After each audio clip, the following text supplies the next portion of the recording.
दोस्तों just imagine क्या हो अगर स्पेस से एक जेली लाइक एलियन क्रिएचर धरती पर आ जाए और इंसानों को खा खा कर उसका साइज बढ़ता ही जाए, जिसे रोकना ऑलमोस्ट इम्पॉसिबल हो जाए। फिल्म के स्टार्ट में हम एक छोटा सा टाउन देखते हैं जो कि बिल्कुल सुनसान पड़ा था। एक्चुअली सब लोग टाउन में होने वाला एक लोकल फुटबॉल मैच देख रहे थे, जहां एक प्लेयर पॉल और एक चीयर लीडर मैक भी थे। और पॉल अपनी टीम के लिए मैच जीतने के बाद मैक को डेट पर चलने की ऑफर करता है। उसके बाद हम कंट्री साइड पर एक लड़के ब्रायन को देखते हैं जो कि बाइकर था और अपनी बाइक पर स्टंट करने के लिए एक टूटे हुए पुराने से ब्रिज को देख रहा था। देन वो बियर फिनिश करके कैन दूर फेंक देता है और बाइक को पीछे ले जाके स्पीड में आगे आता है। उसका प्लान ब्रिज के गैप पर से जंप करने का था, बट तभी ब्रेक्स में कुछ गड़बड़ हो जाती है और वो स्पीड से आगे बढ़ते हुए नीचे गिर जाता है और उसकी बाइक भी टूट गई थी। तभी वहाँ करीब खड़ा एक होमलेस बूढ़ा आदमी ब्रायन के लिए क्लैप करता है, एज उसने जंप करने की कोशिश तो की थी। एंड देन वो उसका फेंका हुआ कैन उठाकर वहाँ से चला जाता है। दूसरी तरफ टाउन में शेरिफ हर्ब एक कैफे में बैठा कॉफी पी रहा था। वो कैफे की ओनर फ्रैन से पूछता है कि क्या वो उसके साथ म्यूजिकल नाइट में चलेगी, मगर फ्रैन बोलती है कि वो काफी बिजी है। मगर लेटर ऑन बिल के नोट पर उसने हर्ब को लिख दिया था कि वो रात 11 बजे फ्री होगी। Smart lady.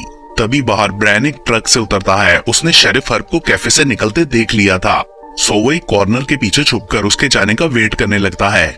बट हर्ब ने भी उसे देख लिया था, सो वो गाड़ी ब्रायन के पास रोककर उसे किसी बात के लिए वार्न करता है। शायद दोनों की आपस में नहीं बनती थी। देन ब्रायन अपने दोस्त मोस की गैराज में जाकर कुछ टूल्स लेता है ताकि अपनी बाइक को ठीक कर सके। अगले सीन में हम उस बूढ़े आदमी को जंगल में देखते हैं जो सारे दिन में इकट्ठे किए गए कैंस को स्क्वैश कर रहा था। तभी अचानक उसे आकाश से गिरता हुआ एक मीटोराइड नजर आता है। सो बूढ़ा आदमी कुल्हाड़ी लेकर इन्वेस्टिगेट करने जाता है, जहां जंगल में मीटोराइड ने काफी तबाही फैला दी थी। वहां एक बड़े से क्रैक के बीच में उसे पिंक जेली टाइप कोई सब्सटेंस नजर आता है, जिसमें से अजीब सी गर्गलिंग जैसी आवाज आ रही थी। उस आदमी को समझ नहीं आता कि ये क्या चीज है, तो वो पास पड़ी एक लकड़ी से उस सब्सटेंस को थोड़ा सा ऊपर उठाकर देखने लगता है कि आखिर ये क्या चीज है। लेकिन अचानक से वो स्लाइम जैसी चीज लकड़ी से ऊपर आकर उसके हाथ से चिपक जाती है। देन सीन शिफ्ट होता है और हम मैक की मॉम मिसेस पेनी को देखते हैं। उनका बेटा केविन डिनर के बाद अपने फ्रेंड एडी के साथ बाहर जाता है। तभी पॉल भी वहाँ मैक को डेट पर ले जाने के लिए आता है। उधर ब्रायन जंगल में अपनी बाइक ठीक कर रहा था कि तभी वो बूढ़ा आदमी वहाँ आ जाता है, जिसके हाथ से अभी भी सब्सटेंस का ब्लॉब चिपका हुआ था। वो दर्द से चिल्लाते हुए कुल्हाड़ी से अपना बाजू काटने की कोशिश करता है, तो ब्रायन ने जल्दी से उसे रोक दिया था, जिसके बाद वो आदमी वहाँ से भाग जाता है। तो ब्रायन भी उसके पीछे जाता है ताकि उसकी हेल्प कर सके। उधर पॉल और मैक जंगल के करीब ही रोड पर जा रहे होते हैं कि तभी वो बूढ़ा आदमी अचानक से सामने आकर उनकी कार से टकरा जाता है। पॉल और मैक उस आदमी को गाड़ी में डालकर हॉस्पिटल ले जाने लगते हैं, तो ब्रायन उन्हें उसके हाथ पर लगी चीज से केयरफुल रहने को कहता है। वो आदमी बुड़बुड़ा रहा था कि ये आसमान से आया है।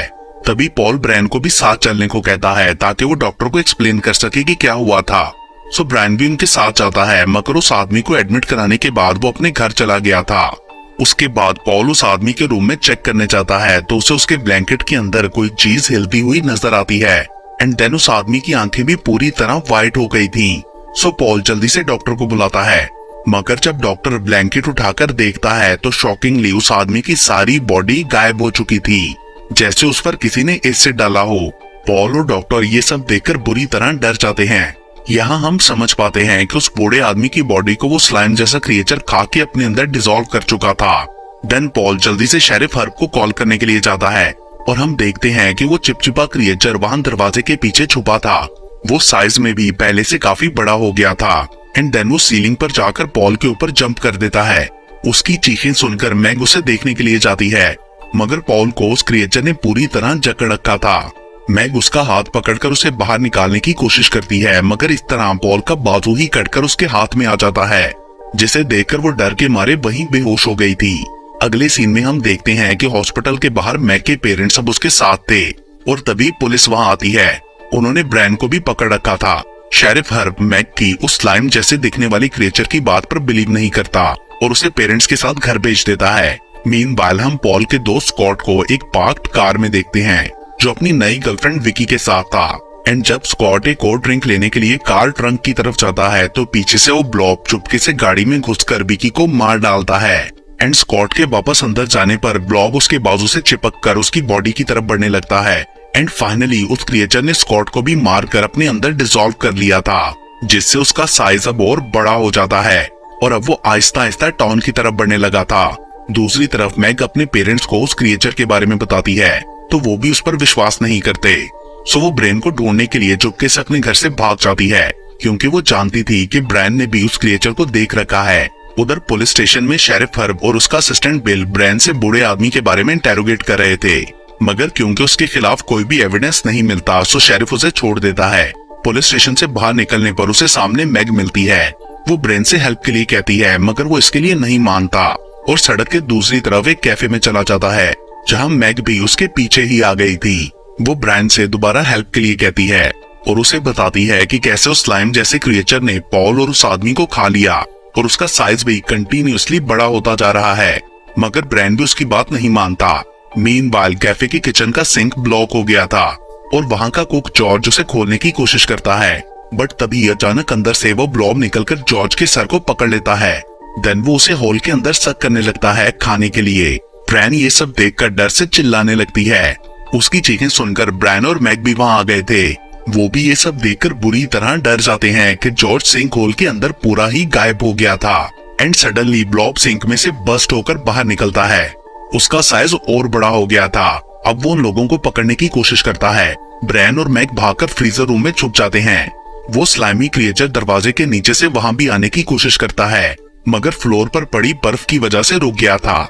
उधर फ्रैन विंडो के थ्रू बाहर निकलकर फोन बूथ की तरफ जाती है ताकि शेरिफ को कॉल कर सके, बट ब्लॉब फोन बूथ को बाहर से कवर कर लेता है। सो वह अंदर ही ट्रैप हो गई थी। पुलिस स्टेशन की रिसेप्शनिस्ट फ्रैन को बताती है कि शेरिफ हर्ब कैफे जाने के लिए निकला था। तभी अचानक ऊपर घूमते ब्लॉब में फ्रैन को हर्ब का फेस नजर आता है, जिससे वो और ज्यादा डर गई थी और तभी वो क्रिएचर फोन बूथ का ग्लास तोड़कर उसे भी खा जाता है। उधर ब्रैन और मैग बाहर ब्लॉब को ना पाकर फ्रीजर रूम से भाग जाते हैं। मीनवाइल बाहर रोड पर एक प्रीस्ट मीकर उस स्टिकी क्रिएचर को गली से निकलता देखकर काफी हैरान होता है, जो कि अब एक ड्रेन के अंदर चला गया था। सो मीकर कैफे के अंदर लोगों को देखने जाता है। तभी वहाँ वो फ्रीजर रूम में गिरे पिंक क्रिस्टल्स उठाता है और उन्हें जार में डालकर अपने साथ ले जाता है। दूसरी तरफ ब्रैन और मैग शेरिफ को देखने पुलिस स्टेशन जाते हैं, मगर वो वहाँ नहीं था। तो रिसेप्शनिस्ट उन्हें उसके असिस्टेंट बिल का बता देती है कि वो जंगल में गया है, जहाँ उस बूढ़े आदमी को ब्लॉब के साथ पहली बार देखा गया था। सो वो दोनों भी उधर पहुंच जाते हैं, मगर वहाँ बिल की कार भी उन्हें खाली मिलती है। तो जंगल के अंदर जाते हुए उन्हें आसमान में लाइट्स दिखती हैं और कुछ शोर भी सुनाई देता है। वो दोनों डर के वहाँ से भागते हैं। तो अचानक से वहाँ प्रोटेक्शन सूट्स पहने कुछ डॉक्टर्स और सोल्जर्स की एक टीम सामने आ जाती है और वो लोग ब्रैन और मैग पर गन पॉइंट्स कर लेते हैं। बट तभी उस कॉर्नर ग्रुप का हेड डॉक्टर मीडोस आगे आकर उन्हें अपनी गन्स नीचे करने को कहता है। ये साइंटिस्ट का एक ग्रुप था जो कि इस प्रॉब्लम के सोर्स को ढूंढ रहे थे।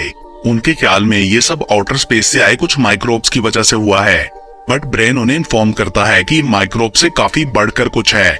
अगले सीन में हम एडी और उसके दोस्त को देखते हैं जो कि सिनेमा में मूवी देख रहे थे।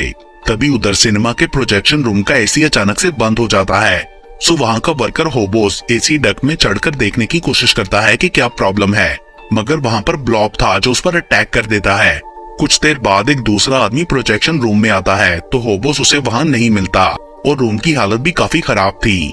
तभी अचानक ऊपर सीलिंग में देखने पर उसे ब्लॉब के अंदर होबोस का फेस दिखता है और फिर ब्लॉब अपने टेंटिकल्स के थ्रू उस आदमी को भी पकड़ लेता है। दूसरी तरफ डॉक्टर मीडोस ब्रेन और मैग को बताते हैं कि ये प्रॉब्लम पूरे टाउन में फैल चुका है, सो तुम लोगों को क्वारंटीन के लिए वैन में वापस जाना होगा। रास्ते में ब्रेन वैन से जंप करके भाग जाता है, मगर मैग उसके साथ नहीं गई थी। टाउन वापस पहुंचकर वो देखती है कि क्वारंटीन करने के लिए सब टाउन वालों को जमा किया गया था।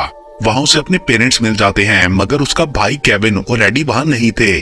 सो मैग सिक्योरिटी से छुप के अपने भाई को ढूंढने के लिए थिएटर चली जाती है। दूसरी तरफ वो दोनों थिएटर हॉल में मूवी देख रहे होते हैं कि तभी एक लंबा सा पिंक टेंटिकल उनके पीछे बैठे आदमी को ऊपर सीलिंग की तरफ खींच लेता है। मूवी भी अचानक से बंद हो जाती है और थिएटर में बैठे सब लोग पैनिक होकर चीखने लगते हैं। सब लोग वहाँ से निकलने के लिए बाहर की तरफ भाग रहे थे। इतनी देर में मैग भी वहाँ पहुँच गई थी। वो केविन और एडी को ढूंढते हुए हॉल के अंदर जाती है तो वहाँ ब्लॉब उनके पीछे लग जाता है। वो लोगों को खाने की वजह से और ज्यादा बड़ा होता जा रहा था। मैग केविन और एडी को लेकर किसी तरह इमरजेंसी एग्जिट से बाहर निकल जाती है, मगर वो स्लाइमी क्रिएचर अभी भी उनके पीछे था। भागते हुए वो लोग एक डेड एंड पर पहुंच जाते हैं मगर इससे पहले कि ब्लॉब उन्हें खा पाता, वो लोग जल्दी से एक ड्रेन का कवर उठाकर उसके अंदर चले जाते हैं।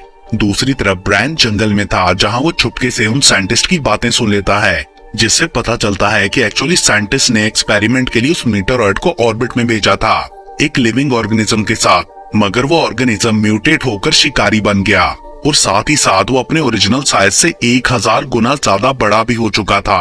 अब डॉक्टर मीडोज और उनकी टीम डिसाइड करती है कि हमें लोगों से असलियत छुपाकर उन्हें बस क्वारंटीन करना होगा। मगर डॉक्टर का असिस्टेंट बोलता है कि आप लोगों के साथ ये सब गलत कर रहे हैं, जिस पर डॉक्टर उसे समझाता है कि ये बायोलॉजिकल युद्ध का एक एक्सपेरिमेंट है और शायद अब तक का बनाया गया सबसे घातक हथियार। तभी उन्हें रिपोर्ट मिलती है कि ब्लॉब को टाउन के अंदर देखा गया है। सो डॉक्टर मीडोज कर्नल हार्गिस को उसे जिंदा पकड़ने को कहता है। उसके ख्याल में लोगों की जान की परवाह जरूरी नहीं थी, लोग अगर इस सारे प्रोसेस में मरते हैं तो मरने दो। तभी उस ग्रुप का एक सोल्जर ब्रायन को देखकर उस पर गन पॉइंट कर लेता है, मगर ब्रायन किसी तरह उससे बचकर वहां से भाग जाता है। लेकिन काफी सोल्जर्स उसके पीछे लग चुके थे। अपनी बाइक पर भागते हुए वो उसी पुराने ब्रिज तक पहुंचता है, मगर अब की बार उसने प्रॉपर जंप लगा ली थी। सो आगे बढ़ते हुए एक ड्रेन की बड़ी सी ओपनिंग तक पहुंच जाता है। सोल्जर्स उससे काफी पीछे रह गए थे। दूसरी तरफ टाउन के अंदर साइंटिस्ट अंडरग्राउंड टनल्स को चेक कर रहे होते हैं उस ऑर्गेनिज्म को पकड़ने के लिए, जिनमें से एक के अंदर मैक, केविन और एडी भी थे। वो पानी में आहिस्ता आहिस्ता आगे बढ़ रहे होते हैं, बट ब्लॉब उनके पीछे लगा था और तभी अचानक वो एडी को खींच लेता है। मैग उसे बचाने की कोशिश करती है, मगर कोई फायदा नहीं होता। सो केविन और मैग स्टेयर से ऊपर चढ़ जाते हैं, जहां केविन तो विंडो में से निकल गया था, मगर मैग उसमें से गुजर नहीं पाती। उधर टनल में तब तक 3 साइंटिस्ट गन लेकर आ जाते हैं, जिनमें से एक ब्लॉब पर शूट करता है, मगर ब्लॉब ने उसे ही पकड़ लिया था।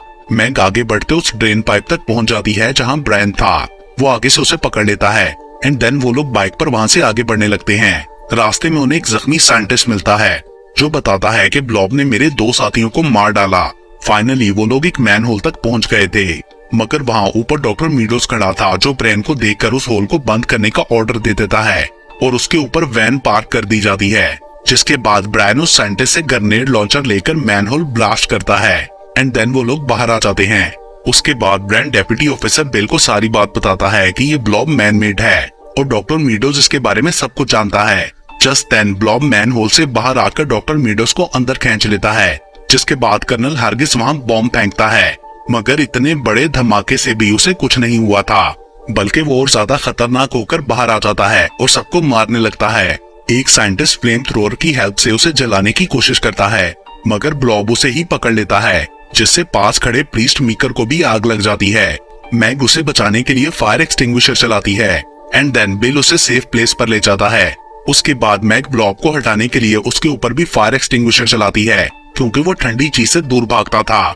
इतनी देर में सब लोग एक बड़े से हॉल में चले जाते हैं एंड जब दरवाजे के नीचे से ब्लॉब आने की कोशिश करता है तो मैग दोबारा से स्प्रे करके उसे दूर रखती है। उधर बाहर ब्रायन मॉस के गैराज से स्नो मेकर ट्रक लेके आ गया था, मगर उसके स्प्रे से ब्लॉब को कुछ फर्क नहीं पड़ता और वो ट्रक ही उल्टा देता है, जिससे ब्रायन अंदर ट्रैप हो जाता है।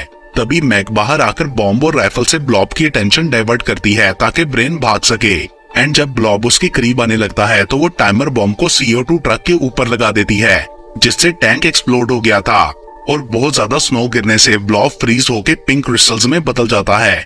ब्रायन और मैग खुशी से एक दूसरे को हक करते हैं और तब तक बाकी लोग भी बाहर आ गए थे एंड फ्रोजन ब्लॉब को डंप ट्रक में डालकर आइस हाउस भेज दिया जाता है।